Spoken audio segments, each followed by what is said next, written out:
Gute Woche, everybody. Gute Woche. Mazelige Woche. The title of this week's Power Breakfast is Your Money or Your Life, which people appreciate to know as a classical opening line of somebody a robber who's making an offer when he's standing with his gun to the person who's about to be robbed. He says, "Would you have a choice? It's either your money or your life. You're going to give me either one or the other."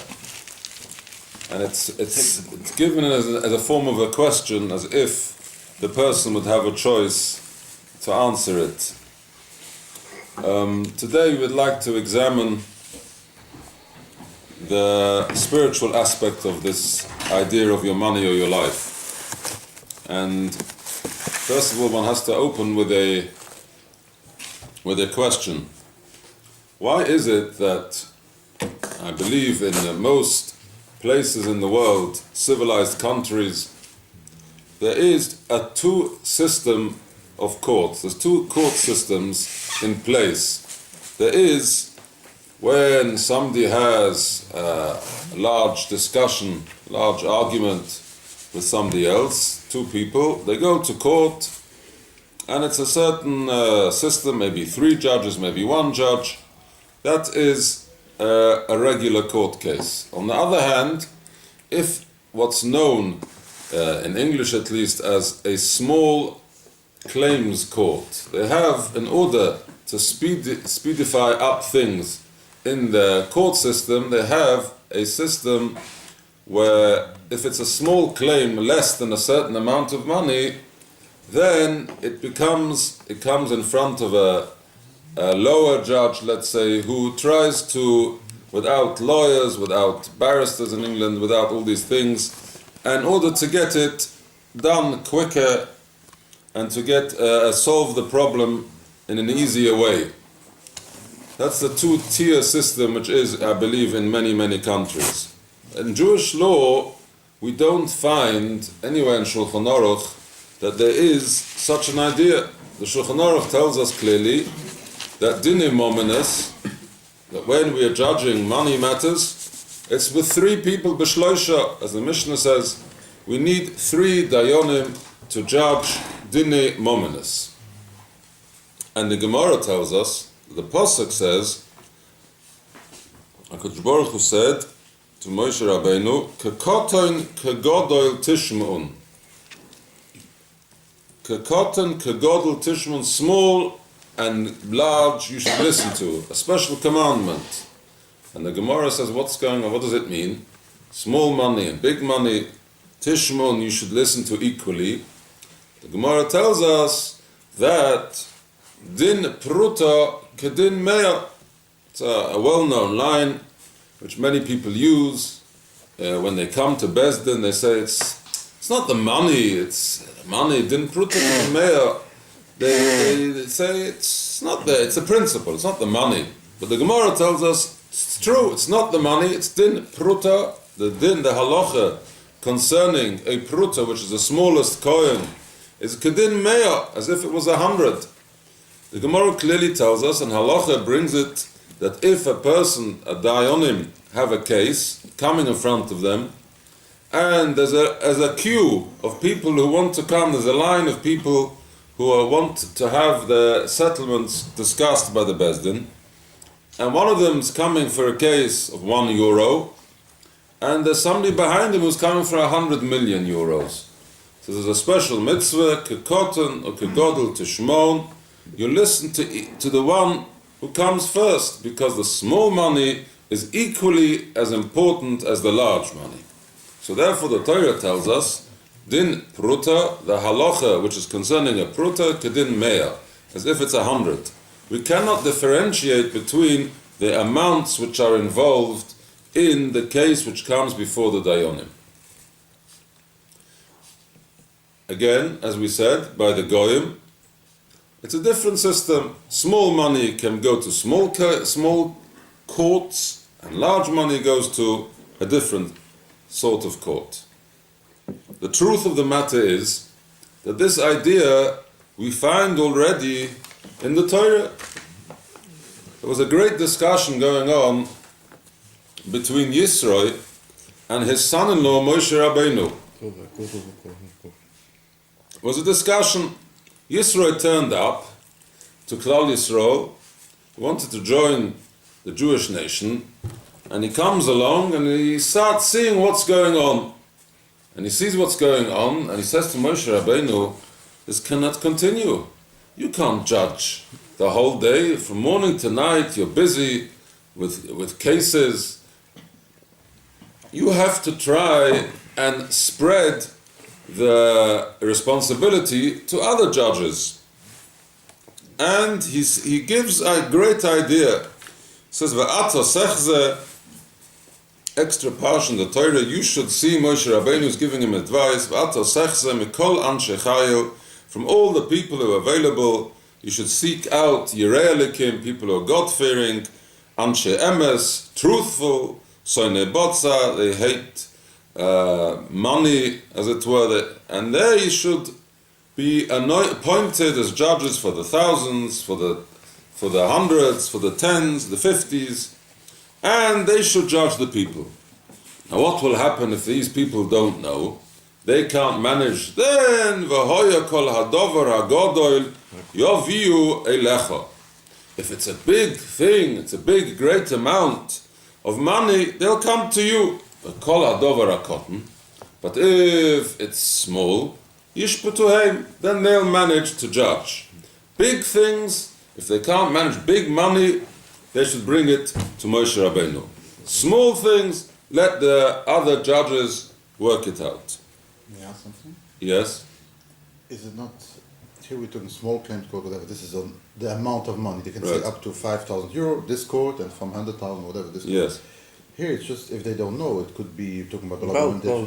Well, it doesn't say that. It says, Yisro was talking about big money and small money. Oh, so they were Now, that if they don't know what to do. Well, it doesn't say that. In the Torah, Yisro was referring to large money and small money. Now, Moshe Rabbeinu listened, and he thought it was a grand idea. Obviously, he got the agreement of HaKadosh Baruch Hu. And Moshe Rabbeinu went around choosing people.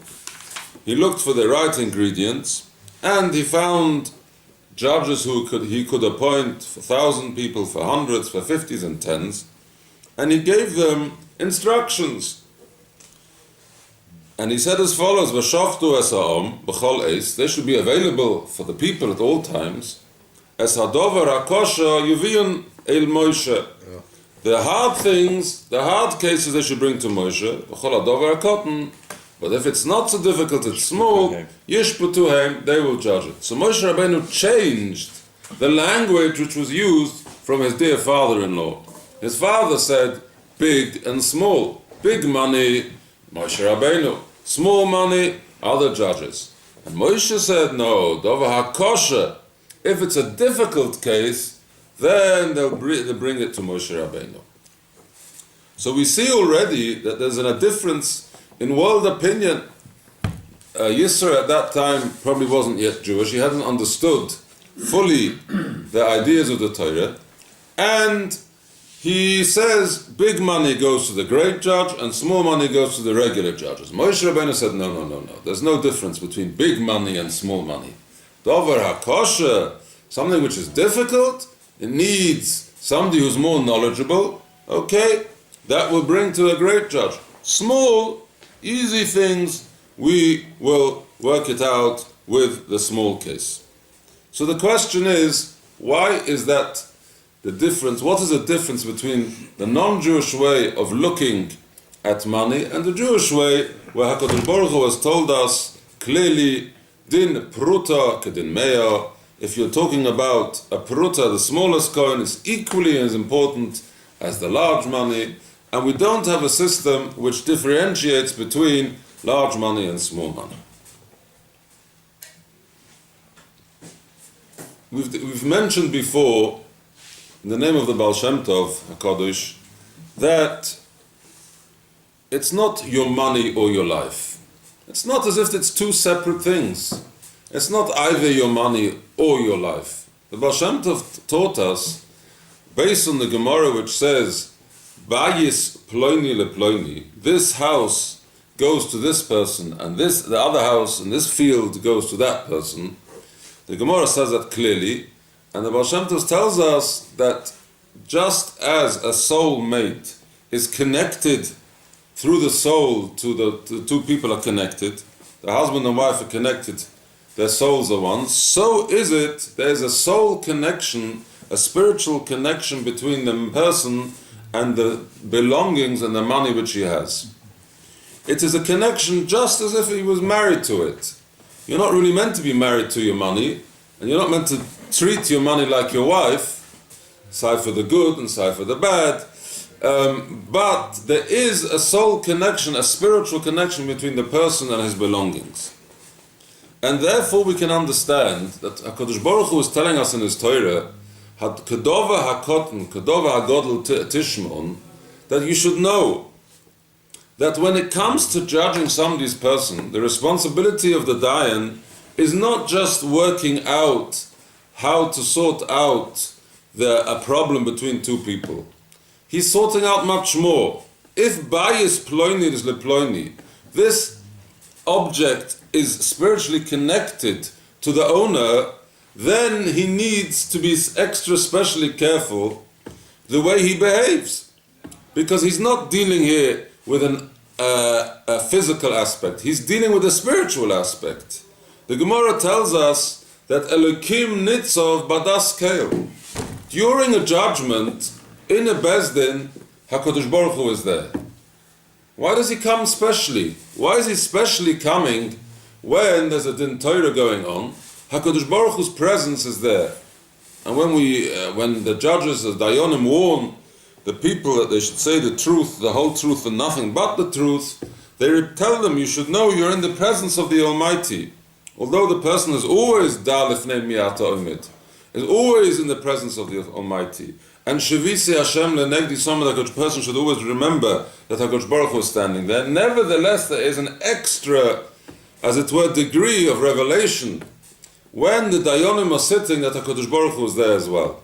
Because this, which takes place in front of the Dayanim, is something which is taking place, which is completely, not the word interesting is not enough, it concerns HaKadosh Baruch Hu a great deal, because it's bias ploini le ploini, it's from the original plan. The original plan from the beginning of the time, when HaKadosh Baruch Hu decided to create the world, HaKadosh Baruch Hu had already worked out b'chochmosoi ha'ein soif exactly which soul is connected to which article, or to which field. And therefore, when we're judging, if there's an argument about the cow, the Gemara talks about a cow and a donkey, and we have a question when there's an exchange between a cow and a donkey. The owner of the cow selling it is exchanging for a donkey, and then there's a question which arises, the cow gives birth, and the question is, who does the new calf belong to? So it's not just a question of who owns the calf. Here we're dealing seriously with something which matters to HaKadosh Baruch Hu, just like a person's wife or a person's husband. We're dealing with a soulmate. This calf has a spiritual connection to whoever it may be owned. Therefore, Elikim Nitzov Badas Keil. The Almighty is there because when we're judging it, we're judging something which completely and utterly concerns HaKadosh Baruch Hu. And therefore, we cannot allow small claims court and large claims court. If we're dealing about an inanimate object, something which is just money, if it's just money, maybe we could say, till €1,000, let one person deal with it. Above €1,000, it's more important money, it's bigger money, let 3 judges deal with it. That's when we look at the money in itself for its worth. If it's worth 1,000, it's worth 2,000, then it could be a difference. But if we're talking about what's going on at the time when the judge is dealing with this case, he's dealing with something which concerns HaKadosh Baruch Hu from the beginning of creation. Who exactly is connected and who is going to deal with this inanimate object in a way which is going to bring it to its fulfillment by the fact that the person owns it and he will use it for the right purpose, then we cannot differentiate. There's no difference whatsoever whether it's small money or large money. In all cases, the subject on the table is equally important. And we find that the Pasuk tells us a very important halacha. The Pasuk tells us that one has to pay workers on time. Why does one have to pay workers on time? Torah says, Ki elov hu noise es nafshe. Because the person who's working is giving to you his soul. What does the Gemara ask? What does that mean? Ki elov hu noise es nafshe. If you get a worker to do something for you, he's giving his soul to the person who's employing him. So the Gemara says yes. Sometimes, you've employed somebody to pick fruit. In the olden days, before they had mechanical fruit pickers or some other contraption to pick the fruit, the person had to climb up the tree. He climbed up the tree to get the fruit at the top of the tree. Now, when the person was climbing up the tree, and he was at the top of the tree picking the fruit, he was in a certain danger, because somebody who's hanging onto the tree could, God forbid, fall off. So the Gemara tells us, since this worker is Elov hu noises nafshi, he's prepared to put his life in jeopardy because he's working for you, therefore you owe it to him to pay him on time. According to what the Baal Shem Tov says, we can understand it in a different light. Because the money which the person is owed by this worker, which is owed to you, which you, an employee, the employer, owes the money to the employee, this money, this money has a connection to him. The money which the person has to pay to his worker, this money, because the worker has done the work for you, this money is now owed to him. And it's not just something which you owe him in the physical sense. It's a spiritual connection. His soul is already connected to this money. Therefore, you have to give it to him, because you cannot hold back and say, tomorrow, next week, because this is already a soul connection. Just like everybody would understand that you wouldn't say to somebody, push off your wedding, because this is a soul connection. Ki elov hu noise nafshi, the Torah is telling us that when your worker works for you and you owe him money, there's already a spiritual connection between the worker and his money. His soul connection, just like his soul needs that money. Similarly, we find an interesting idea which the Torah says clearly. If one person, let's say Reuven, knocks out Shimon's eye, or if a person breaks somebody else's, cuts off chas v'shalom somebody else's leg, so the Gemara says ayin tachas ayin, shein tachas shein, and so on and so forth. The Torah tells us that you have to take an eye for an eye, and there are some faiths which follow the Bible with a literal translation, that they knock out the other person's eye. Chazal, our rabbis tell us, nothing doing. No such thing. HaKadosh Baruch Hu does not mean that if you knock somebody's tooth out, then you go and knock the tooth out of the person who did the crime. Nothing at all. What do you do? What does the Gemara say? You have to pay. The Gemara says, Momen. You have to pay money. Chazal learned it out, knew that HaKadosh Baruch Hu didn't mean one person knocks out one eye, you go and knock out the eye of the other person. Chazal knew that. They had accepted it from Moshe and Sinai. They knew it. I've heard from my brother that according to the Baal Shem Tov, we can understand it even better, because the person's soul is made up just like the person's body. The body is connected to the soul, and as the following. Just like the body has Reish Mem Ches Evorim and Shin Samach Hei Gidim, 248 Evorim and 365 Gidim, the soul obviously also has these things. The soul also, there's a part of the soul which is connected to the eye, there's a part of the soul which is connected to the tooth, there's a part of the soul which gives life to the hands, etc., etc. The soul spreads out in the whole body and gives life to each and separate eva. Similarly, one could suggest that the money which a person owes is also connected to a certain part of his soul. If a person, as we say, has 365 parts in his soul and 248, then his money which he has is connected to his soul, is also connected. There's a certain amount of money which is connected to his eye, certain amount of money which is connected to what he owns is connected to his tooth. So when Chazal said, when the HaKadosh Baruch Hu told us, ayin tachas ayin, it doesn't have to literally mean one eye in place of another eye. It can mean the money which is a part of your soul, which is connected to your soul, which is connected to the eye part of your soul, that should be given to the person whose eye you knocked out. So ayin tachas ayin doesn't mean literally, it means the money which is connected to my soul should be given to the other person, and it can be understood literally, ayin tachas ayin, not the person's eye, but the money which is connected to his eye should be given to the other person. And that is the idea of when one says your money or your life, we should know that our money is connected to our life. It's not a question which is an answer, which is waiting for an answer.